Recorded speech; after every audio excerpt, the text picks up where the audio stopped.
Assalamualaikum warahmatullahi wabarakatuh. Hai adik-adik, kembali lagi di Bimbel Lentera Education Center. Semoga kalian semua dalam keadaan yang baik-baik dan sehat selalu. Nah, sebelum membahas tentang tekanan hidrostatis, jangan lupa untuk subscribe channel ini. Oke. Nah, sekarang kakak akan menjelaskan tentang tekanan hidrostatis. Nah, sebelum kakak menjelaskan konsep tekanan hidrostatis, kakak akan bertanya nih, siapa yang suka berenang di antara kalian semua? Nah, jadi kegiatan berenang ini merupakan kegiatan yang paling aneh. Kenapa kak? Karena kita sulit nih membedakan berenang sebagai kegiatan olahraga atau upaya untuk penyelamatan diri biar tidak tenggelam. Ya enggak? Jadi masalahnya menyelam tidak hanya membuat kita merasa panik. Tahu enggak kenapa? Air itu kan bukan habitat asli manusia, ya enggak? Jadi selain itu, semakin dalam kita menyelam, kepala kita akan terasa sakit, kuping kita akan terasa sakit, kayak berat dan terasa pegang untuk untuk dirasakan dah. Nah, sekarang coba amati gambar yang kakak kasih nih. Nah, ini kan ada gambar penyelam ya, atau orang berenang. Nah, secara fisika kita bisa membuktikan kalau penyelam yang bawah akan lebih sulit berenang dibandingkan penyelam yang dekat dengan permukaan. Kenapa? Nah, karena ia terkena ketekanan hidrostatis yang lebih besar dibandingkan dia menyelam di permukaan air. Nah, jadi dapat disimpulkan tekanan hidrostatis itu apa? Tekanan hidrostatis adalah tekanan yang diakibatkan oleh gaya yang ada pada zat cair terhadap suatu luas bidang tekan pada kedalaman tertentu. Kasarnya nih, setiap jenis zat cair akan memberikan tekanan tertentu, yaitu bergantung pada kedalamannya. Nah, jadi persamaan tekanan hidrostatis itu adalah P besar atau biasanya disebut dengan pH. Nih ya, jadi di sini pH sama dengan rho G kali H. Nah, jadi P di sini adalah tekanan. Jadi satuannya adalah Newton per meter kuadrat. Nah, atau Pascal. Rho di sini adalah massa jenis, satuannya kilogram per meter pangkat 3, dan G adalah percepatan gravitasi, satuannya meter per second kuadrat, dan H adalah tinggi, satuannya adalah meter. Nah, konsep inilah yang ngebuat si penyelam tadi berada di bawah permukaan, kepalanya akan lebih sakit daripada yang hanya di sekitar permukaan saja. Nah, kenapa? Karena dia mendapatkan tekanan dari zat cair atau air laut. Nah, contoh lain nih, ketika kamu lari di kolam renang di air, nah pasti akan terasa lebih berat dibandingkan kamu jogging track. Nah, kenapa kak? Karena tubuh kamu mendapatkan tekanan dari air di dalam kolam renang. Nah, sekarang kita coba membuktikan konsep tekanan hidrostatis. Nah, pada keran air ketika dibuka akan mengucur. Nah, manakah keran yang mengucur lebih jauh? Jangan coba kalian pikirkan terlebih dahulu nih antara jarak A, B, dan C. Jadi jaraknya berbeda-beda nih. Kalau A 50 cm, yang B 100 cm, yang C adalah 150 cm.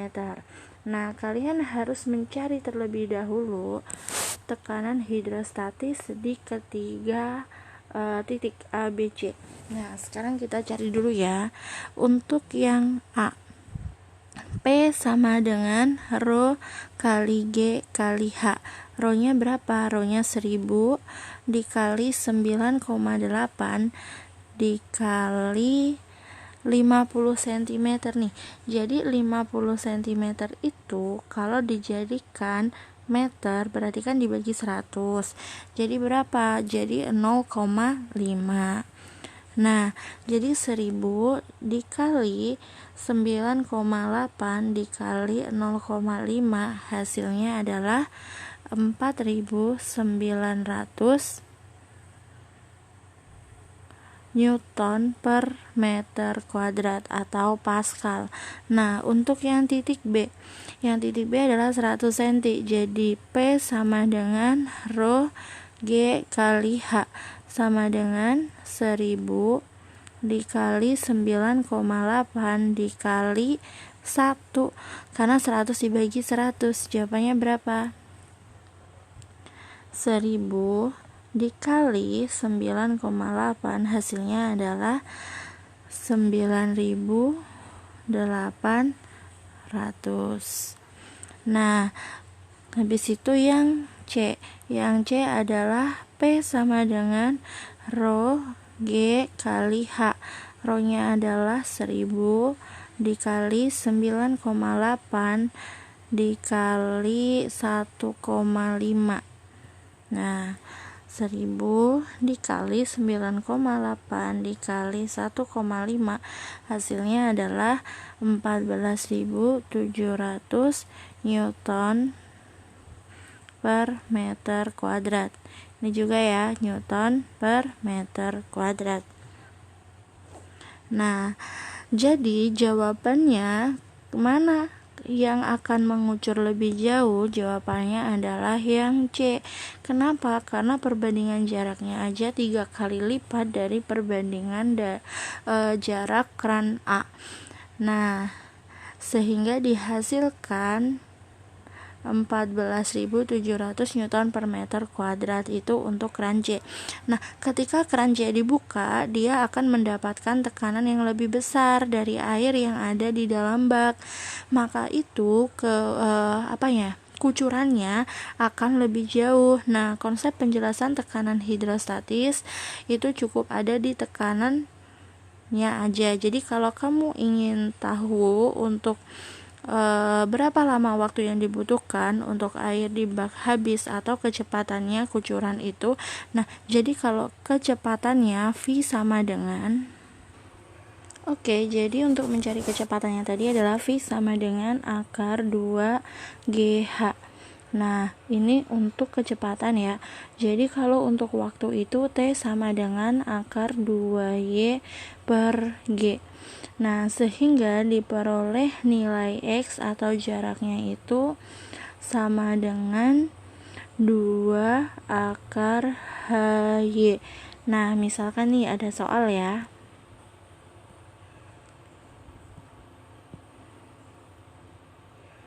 Jadi ini adalah soalnya. Carilah kecepatan air dan jarak maksimum yang bisa dijangkau berdasarkan gambar berikut. Jadi misalkan di sini, nah di sini tuh ada gelas, kemudian di sini bocor. Nah, ini diisi dengan air. Kemudian jarak air sampai ke jarak bocor ini itu sama dengan H sama dengan 7,2 cm dan jarak bocor ke dasar, nah itu sama dengan Y 20 cm. Berapakah jarak X-nya? Nah, ini kan ya. Jadi kita cari terlebih dahulu kecepatannya.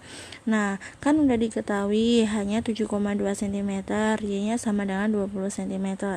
Nah, untuk mencari V sama dengan kan akar 2G kali H sama dengan akar 2G-nya kita misalkan 10 meter per second kuadrat dikali H-nya itu kan 7,2 cm. Kalau dijadikan meter berarti dibagi 100, yaitu 0,072. Jadi diperoleh akar 1,44 yaitu sama dengan 1,2 meter per second. Nah, ketemukan kecepatannya. Nah, untuk mencari jarak kucuran air, maka kita harus menggunakan ketinggian atau Y-nya agar mendapat waktunya. Nah, sekarang yang kita pakai itu Y dan bukan H. Pahami ya penggunaannya sehingga tidak sampai keliru. Nah, untuk waktu suatu gerak jatuh bebas bisa menggunakan persamaan T sama dengan akar 2Y per G. Ya kan, kita tinggal masukkan angkanya. 2Y nya harus dijadikan meter, yaitu dibagi 100 jadi 0,2 dibagi 10 sehingga diperoleh akar 0,04 sama dengan 0,2 second. Nah, untuk mendapatkan jarak kucuran atau X, kita bisa menggunakan rumus jarak, yaitu X sama dengan V kali T. Ya enggak, V-nya tadi berapa? 1,2, T-nya adalah 0,2 sama dengan 0,24 meter. Nah, jadi jarak kucuran maksimal yang bisa dicapai air adalah 0,24 meter. Nah, di samping dengan menggunakan dengan cara nyari dulu V-nya, nyari dulu T-nya, kalian juga bisa menggunakan persamaan yang cepat atau cara cepat. Nah, diingat-ingat ya, cara cepat ini digunakan hanya waktu kalian ujian dalam soal pilihan ganda. Kalau uraian jangan sampai. Kenapa? Pasti akan disalahkan oleh guru. Nah, jadi untuk cara cepatnya tinggal X sama dengan 2 akar HY. Nah, jadi 2 akar hanya tadi berapa? 0,072, Y-nya 0,2 sama dengan 2 akar 0,0144 sama dengan 2 kali 012 sama dengan 0,24 meter. Nah, hasilnya sama. Nah, kalau ini digunakan untuk uraian, kalau ini digunakan untuk option atau soal pilihan ganda. Tuh, terus kita lanjut ke tekanan hidrostatis yang ini ya, yang besar tadi adalah yang C. Nah, sekarang lanjut ke penerapan tekanan hidrostatis dalam kehidupan sehari-hari. Yang pertama yaitu lubang kuras bak mandi diletakkan di paling bawah. Yang kedua, semakin dalam menyelam telinga akan semakin sakit. Yang ketiga, bagian dasar bendungan dibuat lebih tebal dibandingkan bagian atas, yaitu untuk menahan tekanan, karena kan di bawah itu tekanannya kan paling besar. Jadi kalau misalkan di bawah itu tidak kuat, maka bendungan tersebut akan runtuh.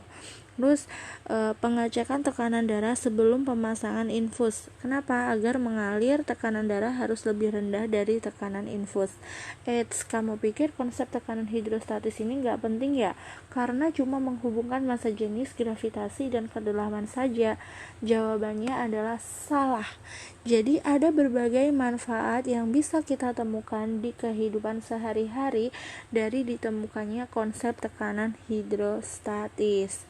Nah, sekarang kita akan belajar tentang bejana berhubungan.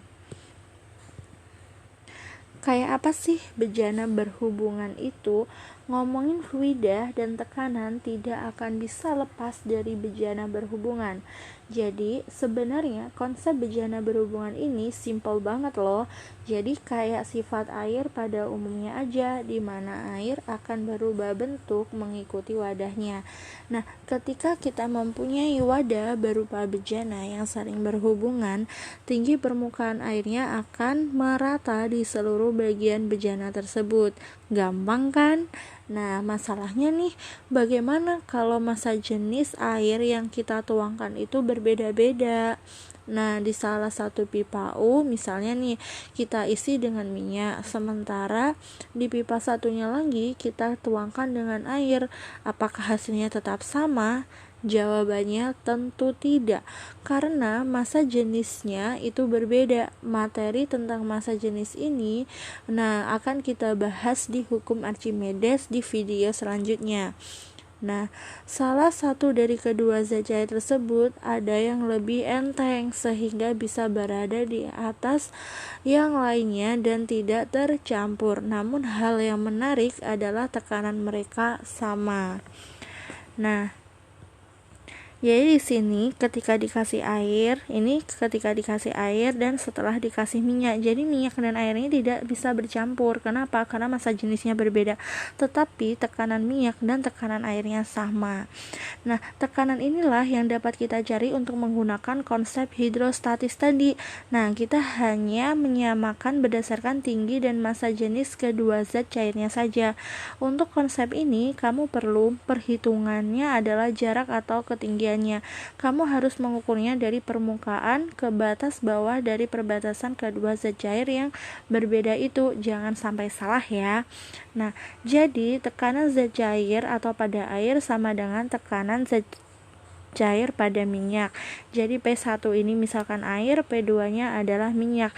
Nah, jadi P1 sama dengan P2 atau P air sama dengan P minyak. Nah, jadi P1 kali G1 dikali H1 sama dengan P2 kali G2 kali H2. Karena sama-sama gravitasinya, maka tinggal apa? Jadi tinggal rho 1 dikali H1 sama dengan rho 2 dikali H2. Nah, ini adalah untuk tekanan hidrostatis pada bejana berhubungan atau pipa U. Nah, kira-kira segini dulu penjelasan tentang tekanan hidrostatis dan bejana berhubungan ya. Intinya sih tekanan hidrostatis itu bergantung dari kedalaman di zat cairnya. Kalau kamu pengen mempelajari materi hukum Archimedes, bisa lihat di video hukum Archimedes. Nah, sekian pembahasan tentang tekanan hidrostatis. Apabila ada kurang lebihnya mohon maaf. Semoga bermanfaat bagi kalian semua. Jangan lupa like, share, dan subscribe. Wassalamualaikum warahmatullahi wabarakatuh.